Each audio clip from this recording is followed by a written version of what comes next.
What if I told you the Christmas we celebrate today, the tree, the cards, Santa Claus, even the Christmas spirit wasn't born from ancient traditions, but from a handful of writers in the 1800s? When Washington Irving brought back medieval feasts and cozy winter halls, when Clement Clarke Moore imagined a jolly gift-giver flying across the night sky, and when Charles Dickens taught the world that Christmas is a time for kindness, forgiveness, and second chances, these stories didn't just entertain readers, they created Christmas as we know it. This is how 19th century literature shaped the modern holiday. And if you love hidden stories like this, hit subscribe. You don't want to miss what's coming next. How Christmas was shaped by 19th century literature. How we celebrate Christmas today is largely shaped by a small group of authors who recorded festive traditions in the 19th century. These authors include Washington Irving, 1783-1859, Clement Clarke Moore, 1779-1863, and Charles Dickens, 1812-1870. By capturing in popular print festive traditions, many of which dated back to medieval times, these authors caused something of a Christmas revival. 19th century literature, sometimes expressly concentrating on Christmas and at other times merely using the holiday as a jovial setting for a fictional story, captured what were, in many cases, fast-disappearing traditions, which future generations would return to and update. Thus, such activities as carol singing and mask balls returned to fashion. In addition, writers of Christmas stories, which were often serialized in hugely popular weekly magazines, helped spread newer ways to celebrate, such as the sending of Christmas cards and the decorating of a Christmas tree. In this article, we present through selected extracts just how some of these 19th century authors managed to capture the spirit of Christmas for posterity. Irving's Christmas. Washington Irving was an American author who traveled through England in 1818. In his sketchbook, Irving devoted 5 chapters to recording how Christmas was celebrated in rural England. Traveling any great distance in the 19th century often involved a long, tiresome, and uncomfortable journey in a stagecoach. Nevertheless, the certainty of seeing friends and family again, reveling in home comforts, and feasting on festive fare made the journey one of high anticipation. Irving describes the joys of traveling home for Christmas. In the course of a December tour in Yorkshire, I rode for a long distance in one of the public coaches on the day preceding Christmas.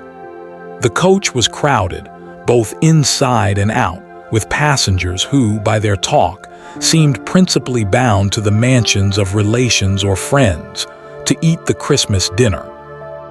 It was loaded also with hampers of game, and baskets and boxes of delicacies, and hares hung dangling by their long ears about the coachman's box, presents from distant friends for the impending feast. I had 3 fine rosy-cheeked schoolboys for my fellow passengers. Inside I could not but notice the more than ordinary air of bustle and importance of the coachman, who wore his hat a little on one side and had a large bunch of Christmas greens stuck in the buttonhole of his coat. Perhaps the impending holiday might have given a more than usual animation to the country, for it seemed to me as if everybody was in good looks and good spirits. Game, poultry, and other luxuries of the table were in brisk circulation in the villages. The grocers', butchers', and fruiterers' shops were thronged with customers. The housewives were stirring briskly about, putting their dwellings in order, and the glossy branches of holly with their bright red berries began to appear at windows. My little traveling companions had been looking out of the coach windows for the last few miles, recognizing every tree and cottage as they approached home. Irving finally arrives at the Old English Hall, where he has been invited to spend Christmas. Still Christmas Eve, he describes the decorated interior. The grate had been removed from the wide, overwhelming fireplace to make way for a fire of wood, in the midst of which was an enormous log glowing and blazing and sending forth a vast volume of light and heat. This I understood was the Yule log, which the squire was particular in having brought in and illumined on a Christmas Eve, according to ancient custom. Supper was announced shortly after our arrival. It was served up in a spacious oaken chamber, the panels of which shone with wax, and around which were several family portraits decorated with holly and ivy. Besides the accustomed lights, 2 great wax tapers, called Christmas candles, wreathed with greens, were placed on a highly polished buffet among the family plate.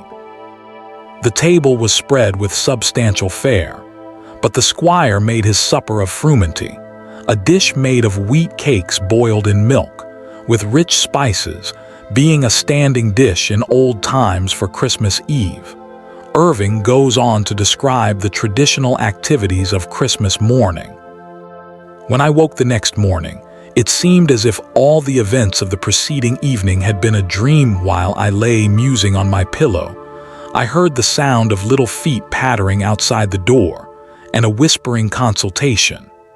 Presently a choir of small voices chanted forth an old Christmas carol, the burden of which was, "Rejoice, our Savior, he was born." On Christmas Day in the morning. The morning was extremely frosty. The light vapor of the preceding evening had been precipitated by the cold, and covered all the trees and every blade of grass with its fine crystallizations. The rays of a bright morning sun had a dazzling effect among the glittering foliage. A robin, perched upon the top of a mountain ash that hung its clusters of red berries just before my window, was basking himself in the sunshine after attending the family prayers. Irving has a hearty breakfast before walking to the local church for the traditional morning service. Our breakfast consisted of what the squire denominated true Old English fare. There was a brave display of cold meats, wine, and ale on the sideboard. On reaching the church porch, we found the parson rebuking the gray-headed sexton for having used mistletoe among the greens with which the church was decorated. It was, he observed, an unholy plant, profaned by having been used by the Druids in their mystic ceremonies. The parson turned over the leaves of a folio prayer book with something of a flourish, possibly to show off an enormous seal ring which enriched one of his fingers, and which had the look of a family relic. The orchestra was in a small gallery, and presented a most whimsical grouping of heads. There were 2 or 3 pretty faces among the female singers, to which the keen air of a frosty morning had given a bright rosy tint. But the gentlemen choristers had evidently been chosen, like old Cremona fiddles.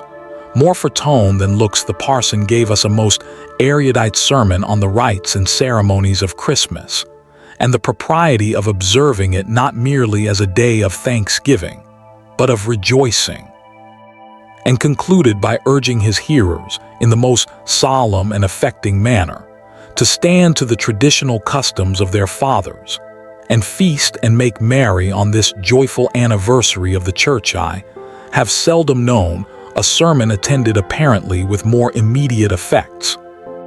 Irving returned to the hall, and as he dressed for the triumph of the day, the Christmas dinner, the local poor were given meat and ale in return for their contribution to the general air of merriment with their dancing, singing, and making of music.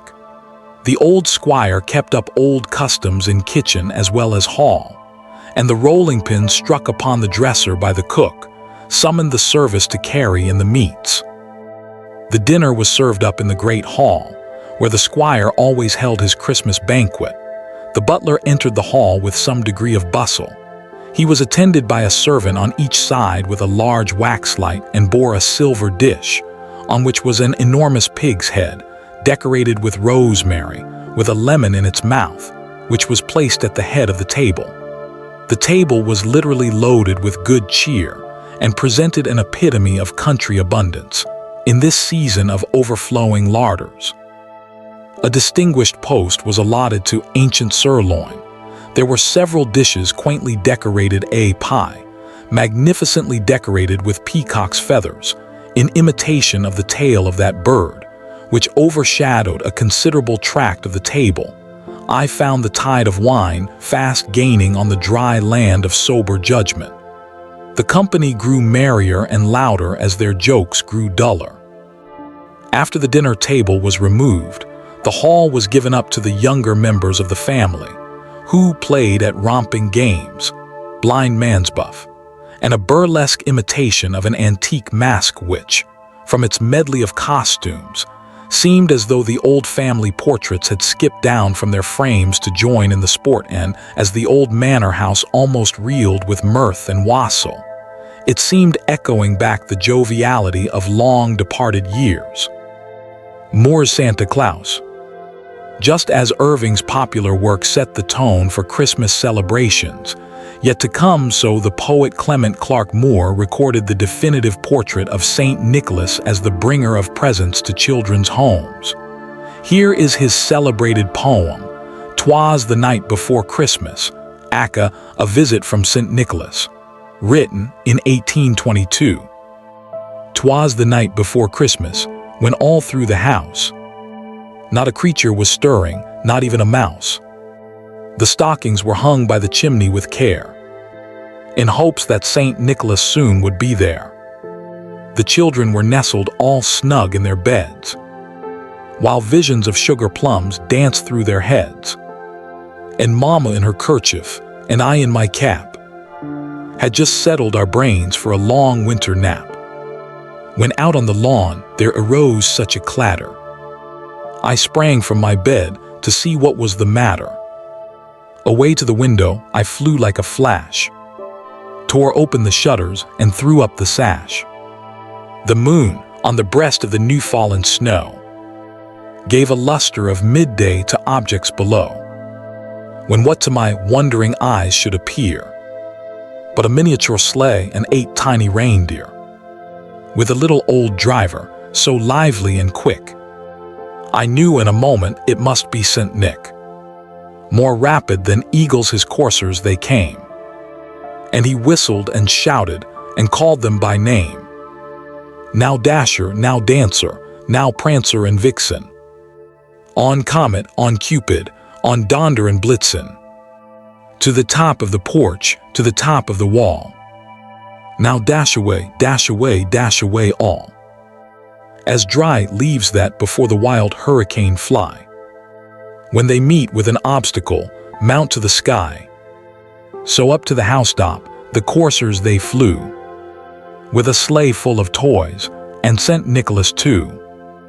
And then in a twinkling I heard on the roof the prancing and pawing of each little hoof, as I drew in my head and was turning around. Down the chimney St. Nicholas came with a bound.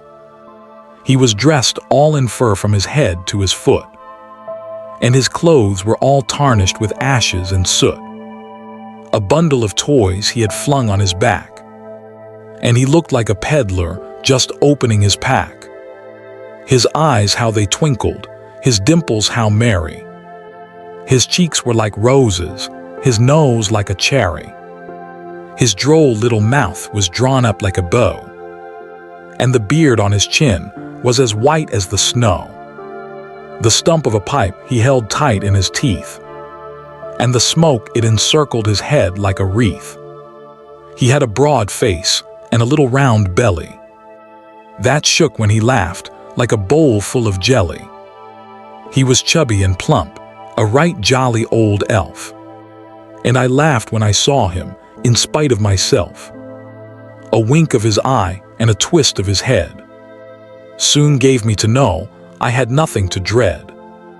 He spoke not a word, but went straight to his work, and filled all the stockings, then turned with a jerk, and laying his finger aside of his nose, and giving a nod, up the chimney he rose. He sprang to his sleigh, to his team gave a whistle, and away they all flew like the down of a thistle. But I heard him exclaim, ere he drove out of sight, "Happy Christmas to all, and all a good night." The Christmas tree. Another important element of today's Christmas celebrations, the Christmas tree, gained wide popularity in the 19th century. The husband of Queen Victoria, R. 1830-71901, Albert of Saxe-Coburg and Gotha, the Prince Consort, L. 1819-1861, introduced to Britain the tradition of the Christmas tree, which was popular in his home country. The idea was spread by popular illustrated magazines like the Illustrated London News, which revealed the private festivities of the royal family. The young fir tree was decorated with candles and small presents of toys, sweets, charms, and candied fruit, all hung from its boughs and destined to be distributed to the Christmas guests who might have their name tagged to their gift. References in literature eventually made the Christmas tree the central decoration of people's homes. The author William Makepeace Thackeray, writing in his Roundabout Papers published from the 1860s, gives the following description of his own tree. The kindly Christmas tree, from which I trust every gentle reader has pulled out a bonbon or two, is yet all aflame whilst I am writing, and sparkles with the sweet fruits of the season. You young ladies, may you have plucked pretty giftlings from it, and out of the cracker sugar plum which you may have split with the captain, or the sweet young curate, may you have read one of those delicious conundrums which the confectioners introduce into the sweetmeats, and which apply to the cunning passion of love. As for Dolly, Mary, and Belle, who are standing at the tree, they don't care about the love-riddle part, but understand the sweet almond portion very well. They are 4, 5, 6 years old. Dickens and the Christmas spirit. The main traditions of the festive season may have been established by others, but it was the English author Charles Dickens who, more than any other, defined the spirit of a modern Christmas. That is the message that Christmas is a time for the gathering of family and friends from afar, and in the spirit of giving, helping those around us. In the Pickwick Papers, written in 1836-7, Dickens takes up the first of these themes. Christmas was close at hand, in all his bluff and hearty honesty. It was the season of hospitality, merriment, and open-heartedness, and numerous indeed are the hearts to which Christmas brings a brief season of happiness and enjoyment. How many families, whose members have been dispersed and scattered far and wide in the restless struggles of life, are then reunited and meet once again in that happy state of companionship and mutual good, which is a source of such pure and unalloyed delight. How many old recollections and how many dormant sympathies does Christmas time awaken? Happy, happy Christmas that can win us back to the delusions of our childish days, that can recall to the old man the pleasures of his youth and transport the sailor and the traveler thousands of miles away, back to his own fireside and his quiet home. Dickens expands on the second theme, that of Christmas goodwill and generosity, in a chapter dedicated to the Christmas dinner in his Sketches by Boz, published in the 1830s. There seems a magic in the very name of Christmas. Petty jealousies and discords are forgotten. Social feelings are awakened in bosoms to which they have long been strangers. Father and son, or brother and sister, who have met and passed with averted gaze, or a look of cold recognition, for months before, proffer and return the cordial embrace, and bury their animosities in their present happiness. Kindly hearts that have yearned towards each other, but have been withheld by false notions of pride and self-dignity, are again reunited, and all is kindness and benevolence. Would that Christmas lasted the whole year through, as it ought, and that the prejudices and passions which deform our better nature were never called into action among those to whom they should ever be strangers. A decade later, Dickens went even further and devoted an entire novella to the theme that Christmas should be a time of goodwill and charity.